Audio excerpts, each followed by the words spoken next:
Spoonful One. I'm the mom of two boys. I practiced general pediatrics for 12 years and then started working more in technology and the media and health translation, helping families understand science and safety of kind of how we make decisions.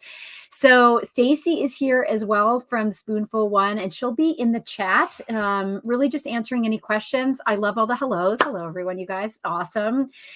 This is really a general talk. I want to just give you like 15 to 20 minutes of just general information about all of the up-to-date science on feeding your babies from day one, and specifically all of the changes in data around feeding your children solids when they get to that around 4 to 6 months of age. So a ton of new data in the last 5 to 10 years. And my kids now are 12 and 14, and how I recommended feeding babies at that time and how I even fed my own boys is different than how I know you can feed your children from a standpoint of protecting and preventing diseases and making sure that you feel really good about it. So first off, congratulations on either your upcoming baby or the baby in your life. It's such an amazing time to have that kind of optimism. I feel like life is as hard as it's been in our lifetimes. And, having a baby is one of course, the most spiritual and exhausting things that we do.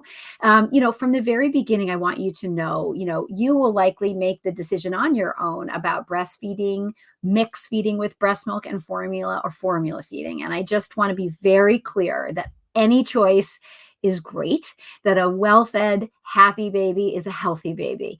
And how you do that is really going to be up to you.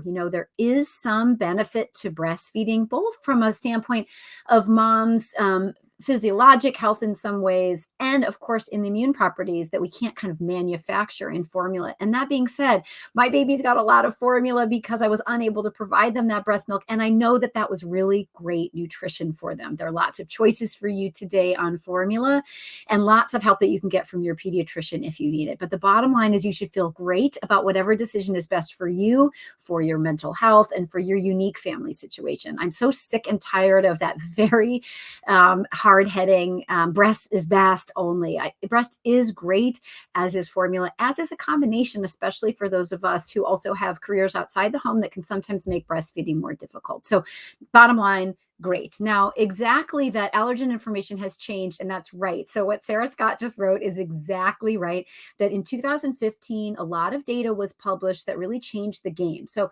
back in the year 2000, we used to say, for example, when I was in medical school and starting my practice in pediatrics, we told families to hold off on common allergens in early life. And the reason was, we knew that there was a modern susceptibility to the development of food allergies, in that between the 80s and 90s and the early 2000s, food allergies doubled in each one of those decades. And you can't explain that alone from genetics. So, of course, everything in life in some ways has a genetic mix and predisposition sometimes. But when it comes to food allergies, the number one risk factor is ultimately eczema, or a dry skin condition that's really common in babies. About 1 in 5 babies has eczema, but those babies with moderate or even severe eczema, it causes significant itching, cracks and breaks down in the skin. Some kids will itch their heads on their backs like this. Some kids will have lots of rashes in the folds of their elbows or the folds of their knees, for example. And that can be somewhat hereditary, but that's the number one risk factor for developing food allergies. And we know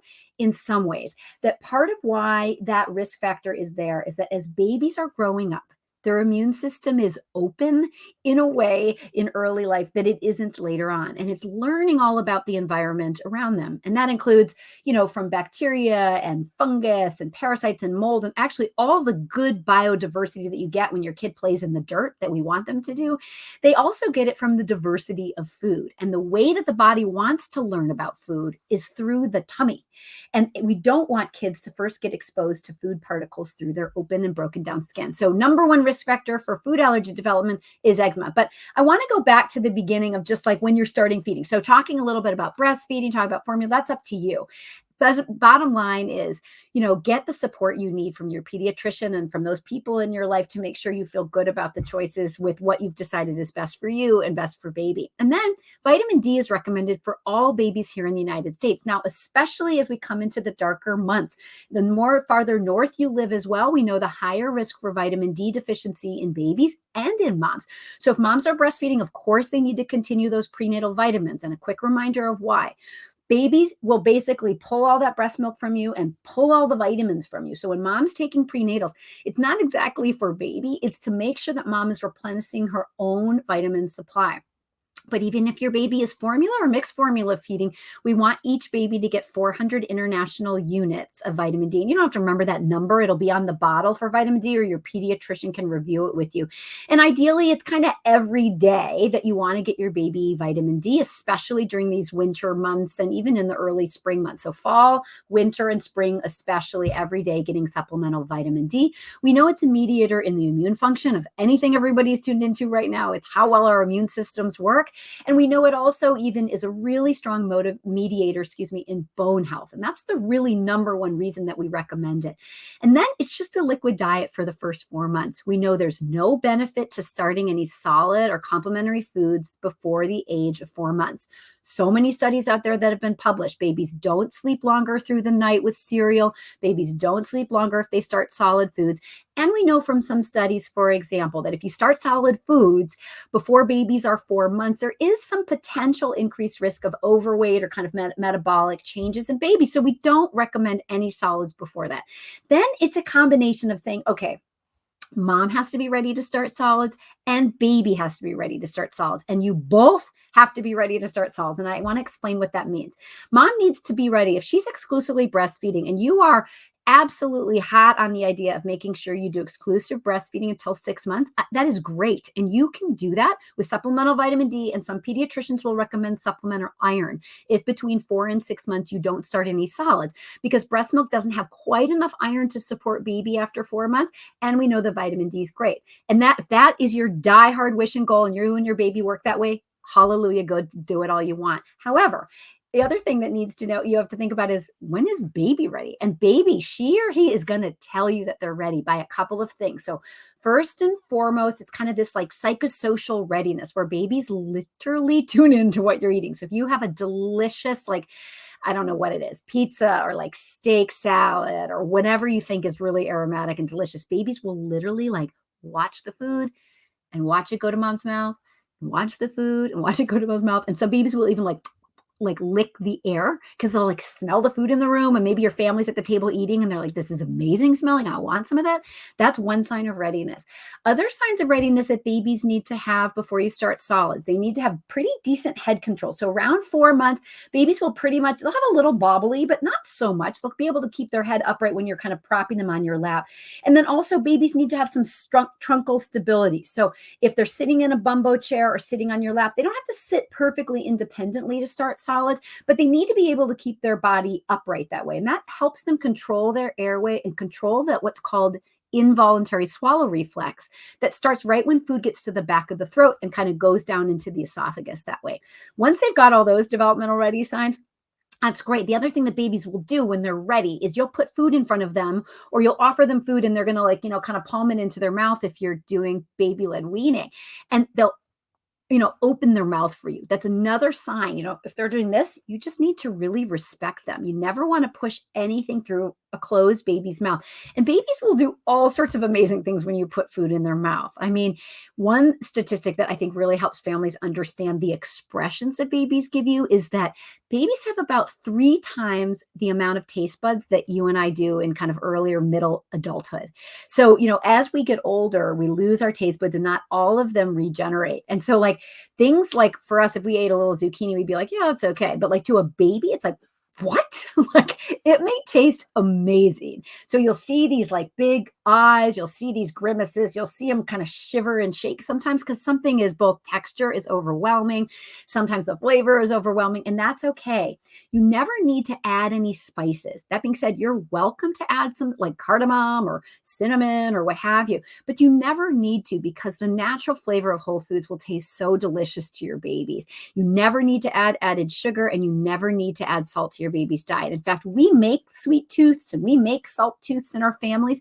So ideally you stay away from that, as the baby's flavor preferences are most open between 4 and 7 months of life. So it's a really amazing time to give them lots of bitter things, lots of naturally savory things, lots of naturally sweet things too, and all different textures, as you know that it's safe kind of in that pureed consistency for baby at that age.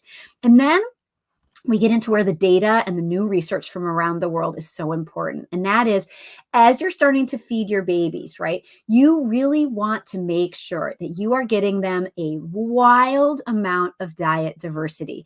For the first time ever in the end of 2020, the USDA said to families right at 4 to 6 months of age, whenever it is that you, right, and baby are ready to start solids, you are starting to feed common allergens as well as the fruits and vegetables that we're all kind of used to, meaning that it isn't like, oh, yeah, you just want to get peanut into your baby's diet. You do. In fact, the earlier you get that in 4 to 6 months and keep it in the diet, the more we know that your baby won't go on to develop a food allergy. And that goes back to that 2015 data that I was talking about. There was a very prominent study called the LEAP trial, and they took babies as young as 4 months of age in the United Kingdom. And they basically divided them up into a group of kids who didn't eat any peanut, because that was standard at the time, and then a group of babies that ate peanut at least 3 times a week, all the way through infancy, all the way through toddlerhood, all the way through preschool, all the way till they went off to kindergarten. And those babies were constantly getting exposed in their tummy to all that peanut. And what we found is that those babies who were regularly continuing to eat peanut, who were at high risk for developing an allergy, so they had eczema on their skin, that those babies were 80% less likely to develop an allergy to peanut.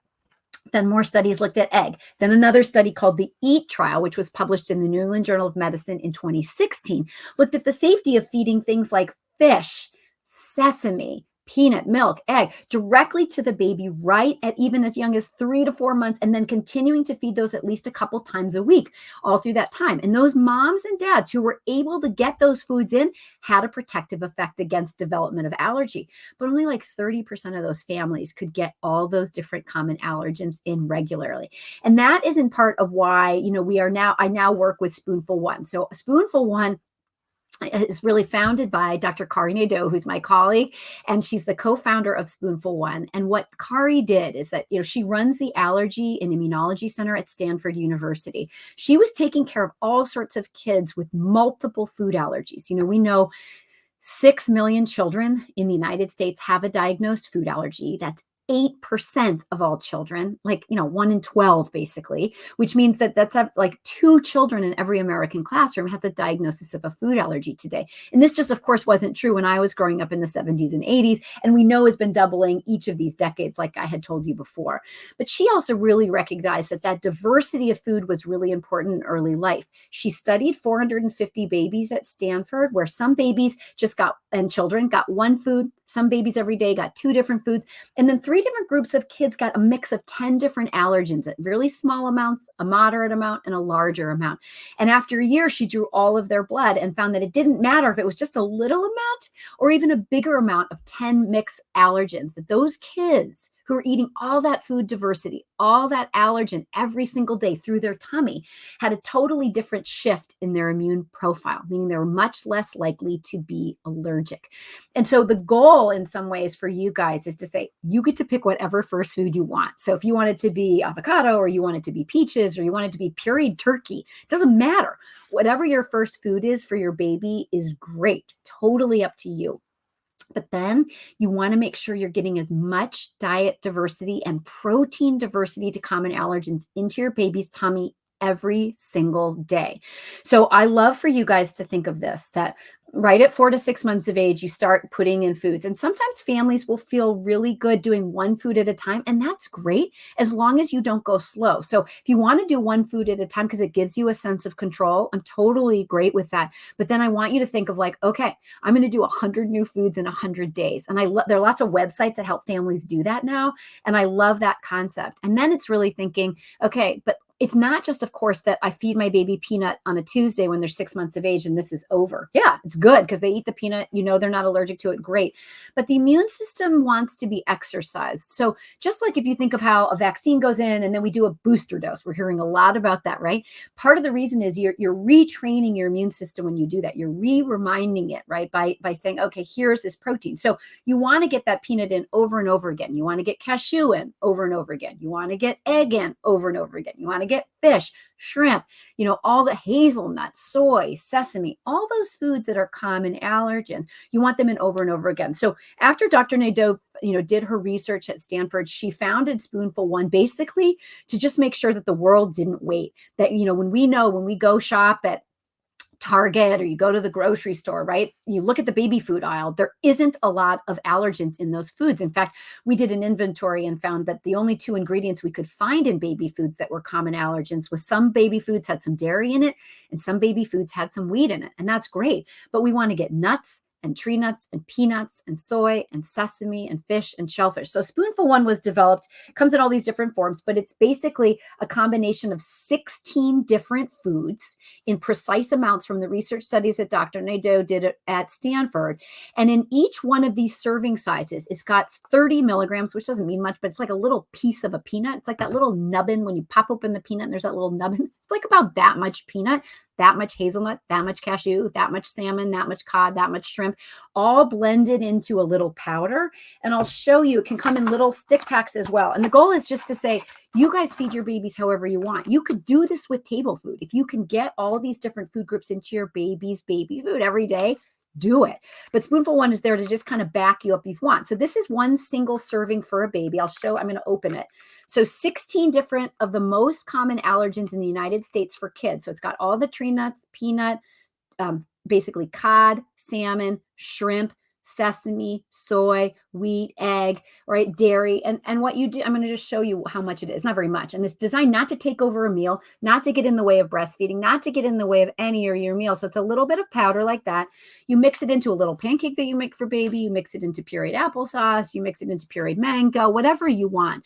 And the goal is to say, bring those foods to the table. Of course, I want babies to learn the flavor. I want them to get used to those different meals that you eat, soups that you eat, any kind of combination foods that you eat. I want you to share in, age appropriate textures with baby. But the goal of Spoonful One is to say, but every single day, make sure that these common allergens are also getting into baby's diet. And, the other thing is that we, with Spoonful One, have really said, okay, we want this to be easy for families over time, because it isn't like you put them in at 6 months and you're done. It is that you got to keep that diverse diet in. We know that babies who have been studied where it's been found to be beneficial, the research studies that have looked at early introduction to these allergens again, and the goal of tipping the balance and making sure that your generation of babies don't have as many food allergies. All those studies required months to years of feeding. So Spoonful One was also developed into these different forms. So this is, sorry, I'm trying to get right in front of the camera. This is the puffs. So this packet and this packet have exactly the same amount of the common allergens. These are just made into little puffs so that babies, when they're 6 months of age or more, and then babies when they're 12 months and up, so toddlers, have these little crackers. These are about 5 to 7 crackers. I'll show you these too, actually. They're actually delicious. We always have all these moms eating them. They are like super delicious, but they're designed to be safe for 12 months. So they crumble. They're little crackers. They're like super delicious. These are blueberry. And then the puff, same thing. This packet has the same amount of common allergens, but as you can see in there, they're just the standard little puffs. Sorry, I'm eating the cracker. They're just these standard little puffs that are safe for those 6-month-olds and up. So they're like some of those kind of self-dissolving puffs. So the goal here is this, like, you can do whatever you want, but if your baby's going to have a snack every day of puffs, or your baby's going to have some crackers, or you want your pureed only or early feeder to get common allergens, give them a puff that went to Stanford. Like, give them a puff that has all this different food diversity so that you're really thinking, yeah, I'm helping my baby explore the world. I'm seriously helping my baby design their own immune system to be open to eat anything they want over time. And that's the goal. We're at Target now in select Target stores, about 200 different Target stores. And in the next 2 weeks, we're going to be launching in 2 grocery chains as well. Our goal, and the reason I left academic medicine to come to Spoonful One, is that I will not wait. We want to change the food source for babies. So when moms and dads go shopping and they get baby food, you can make your own baby food too. But when you go and get anything, you're getting all these different common allergens into your baby's diet. So start with whatever you want when you and baby are ready. Get all sorts of food diversity into your baby's diet every single day as they're growing up. And the goal for us is we're basically saying 1 packet of any form of this one time a day for about a year until your baby's really eating all those different combinations of food. Now, if you want a little bit of guide of how to introduce foods for the very first time, so if you're right at that 4 to 6 months or you're under that, or your baby's 8 or 9 months, it's never too late to start eating these common allergens. We just know that the earlier you start, the better. So, for example, in one study called the Child Study in Canada, we know that moms and dads who waited until 12 months of age to introduce peanut, those babies had a fourfold increased risk of developing a peanut allergy compared to kids that got it early. If parents waited until 18 months, kids had a sevenfold increased risk. So the earlier, the better, but it's never too late. So if your baby's even a little bit older, making sure you get all that diet diversity and not waiting. Earlier, the better. Keep up that training, making sure the baby's immune system is getting all of that. So, I know we're about out of time. We just have a couple minutes. I was just going to make sure that there aren't any other questions. And I know there's a lot coming in. Are allergies genetic? So what I was saying, and you may have joined the talk a little bit later, we know that there is, it's multifactorial, but we know the number one risk factor for developing food allergies is eczema. And that's likely because kids are getting exposed to food particles that are in the environment everywhere through their skin. If your baby has eczema, talk with your pediatrician, but those are the children by and large 100% need to get these foods in constantly through that tummy. We know in studies of kids with eczema, if you constantly feed a common allergen over and over again, that tends to be dominant over the sensitizing effect through the skin. You can see here on the link that Stacy just put in from at the Spoonful One link, there is a little quiz that you can go to on our website. It asks you a number of questions. Do allergies run in your family? Does your baby have eczema? How comfortable do you feel introducing these foods?